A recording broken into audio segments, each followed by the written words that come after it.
बात उस जमाने की है जब एक गांव में एक सरपंच राज किया करता था।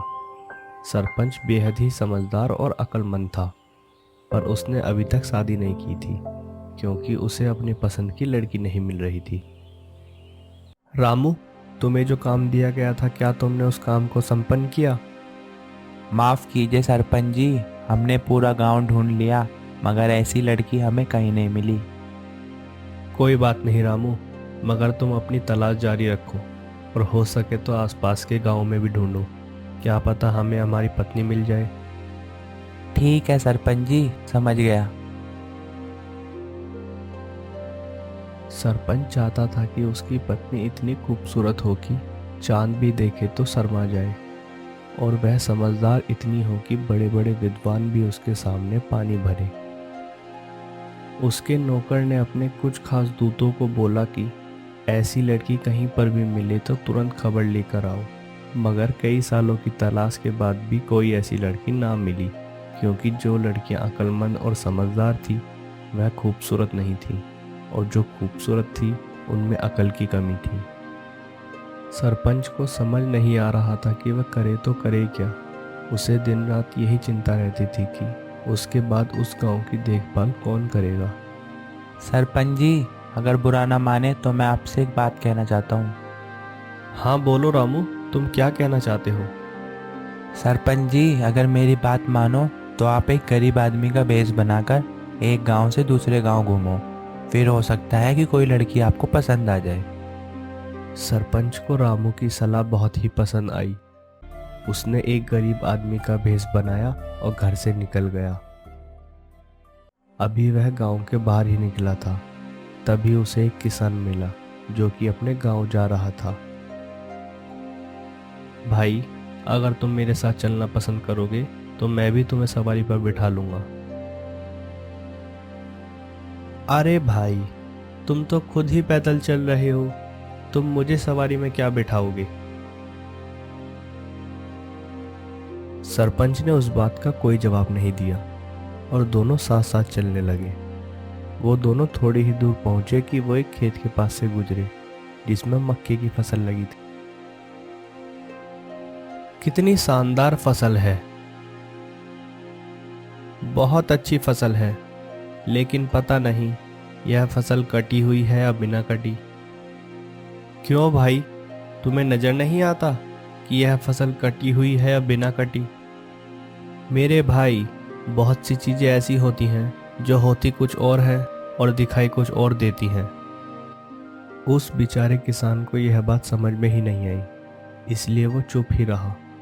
वो दोनों अभी थोड़ी दूर ही पहुंचे होंगे कि सामने से कुछ लोग एक अर्थी को शमशान घाट लेकर जा रहे थे।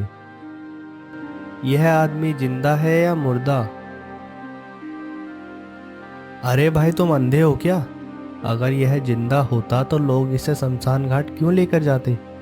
तुम्हारे दिमाग में जरूर कोई कमी है। इसके बाद वह दोनों आगे बढ़ने लगे। चलते चलते शाम हो गई और किसान का गांव भी आ चुका था। भाई, तुम्हें कहाँ जाना है?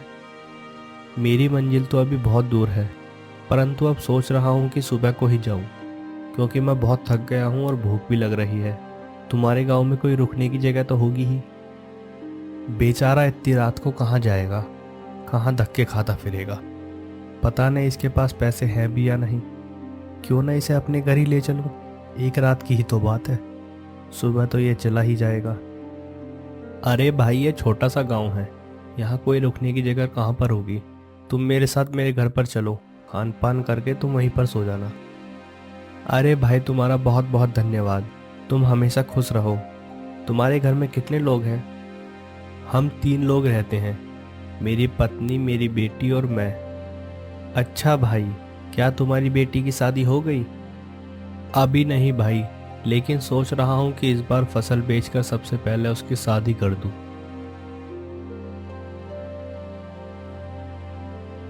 कुछ देर में वे दोनों किसान के घर पहुंच जाते हैं। किसान ने अपना घर का दरवाजा खटखटाया। किसान की पत्नी बड़ी ही बेचैनी से उसकी राह देख रही थी। उसने किसान को एक अजनबी के साथ देखा तो वह हैरान हुई। किसान का घर छोटा था मगर बहुत ही खूबसूरत और साफ सुथरा था।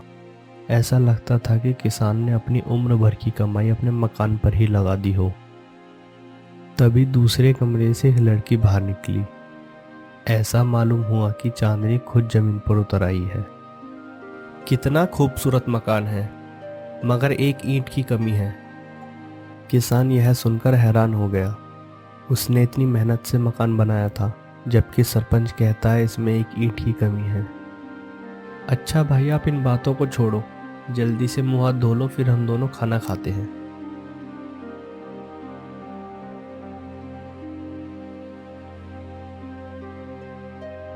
रात का खाना खाने के बाद मैं कुछ देर टहलता हूँ।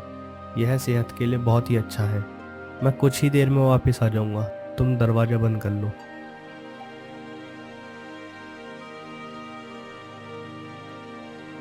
बड़ा ही अजीब आदमी है, पूरे रास्ते बड़ी ही अजीब बातें करता आया। मेरा तो दिमाग ही खराब हो गया था। यह कहकर उसने अपनी पत्नी और अपनी बेटी को शुरू से अंत तक सारी बात बता दी। लड़की ने एक एक शब्द बड़े ही गौर से सुना और कहने लगी, पिताजी, यह कोई बेवकूफ नहीं बल्कि बेहद ही अक्लमंद है। अरे बेटिया, जरा सोचो तो, हम दोनों पैदल ही जा रहे थे कि इसने मुझसे कहा अगर तुम मेरे साथ चलना पसंद करो तो मैं तुम्हें भी सवारी पर बिठा लूंगा। ऐसी बात भला कोई अक्लमंद आदमी करता है? पिताजी, उनका यह कहना भी बिल्कुल सही था। जब कोई आदमी सफर करता है तो थोड़ा सा फासला भी काटे नहीं कटता, लेकिन अगर दो आदमी साथ चले और बात करते रहे तो लंबा सफर भी कम लगने लगता है। सवारी में बिठाने का उसका वही मतलब था कि आओ मेरे साथ बातें करते हुए चलो, तुम्हें थकान महसूस नहीं होगी और तुम यूँ समझोगे कि जैसे सवारी में जा रहे हो। खैर चलो, यह बात मैं मान लेता हूँ, लेकिन अर्थी को देखकर उसने यह क्यों कहा कि यह जिंदा है या मुर्दा? पिताजी, इस बात का भी गहरा मतलब है। अगर कोई बहुत ही अच्छा और ईमानदार इंसान मरता है तो लोग उसे मरने के बाद भी याद रखते हैं, वह लोगों की यादों में जिंदा रहता है। लेकिन जब दूसरे आम लोग मरते हैं तो लोग मरने के बाद भी उन्हें भूल जाते हैं। उसका पूछने का वही मतलब था कि मरने वाला इंसान किस तरह का था। लेकिन इसने खरी फसल को देखकर यह क्यों पूछा कि यह कटी हुई है या बिना कटी? बात यह है पिताजी, कुछ किसान फसल को कटने से पहले ही बेच देते हैं। हो सकता है उस खेत के मालिक ने अपनी फसल बेच दी हो। इस हालात में तो फिर उस खेत की फसल कट चुकी है ना, और उस फसल का दाम भी वसूल कर लिया है। हो सकता है बेटी, तुम्हारी यह बात भी ठीक हो, लेकिन इसने मेरे मकान के बारे में यह क्यों कहा कि मकान तो बहुत ही खूबसूरत है लेकिन इसमें एक ईंट की कमी है? पिताजी, यह बात उसने मकान के बारे में नहीं बल्कि मेरे बारे में कहा है। मेरा आगे का एक दांत टूटा हुआ है और जब मैं बात करती हूँ तो यह साफ दिखाई देता है। मकान मैं हूँ और ईंट मेरा दांत। सरपंच असल में टहलने नहीं गया था, वह तो दरवाजे पर ही खड़ा होकर उनकी बात सुन रहा था। लड़की ने जब अपनी बातें खत्म करी तब सरपंच ने दरवाजा खटखटाया। अरे भाई, तुम तो कोई बहुत ही पहुँचे हुए विद्वान मालूम लगते हो। हम इस गांव के सरपंच हैं।